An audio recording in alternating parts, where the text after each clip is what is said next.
સો હું બહુ ઇઝી લેંગ્વેજમાં કહીશ કે હમ એકેડેમિક્સ છે એ ઇનોવેશન આપે, હમ સ્ટાર્ટઅપ છે એ પ્રોડક્ટ આપે, એની એપ્લિકેશન. સો એક બ્રિજ જેવું કામ કરે છે કે જો તમે એકેડેમિક્સમાં કંઈક ઇનોવેટ કરો છો, then you are making your startup, કે તમે તમારું સ્ટાર્ટઅપ પછી સ્ટાર્ટ કરો છો પેરેલલી, તો તમે તમારા આઈડિયાને કેવી રીતે એક્ઝિક્યુટ કરવો એની આખી એક પાથવે છે. હા, ડિફિકલ્ટ છે કે ભાઈ સવારથી બપોર સુધી તમે એકેડેમિક્સમાં હો અને પછી સાંજનો જે ટાઈમ હોય છે, જે ફેમિલી ટાઈમ છે, તમે સ્ટાર્ટઅપને આપો છો.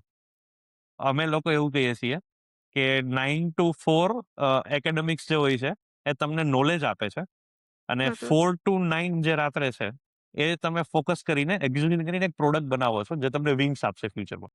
વાવ, ધેટ્સ ગ્રેટ. એટલે બેલેન્સ મેન્ટેન કર, and that too with innovative idea. 9 to 4 for you. Vav.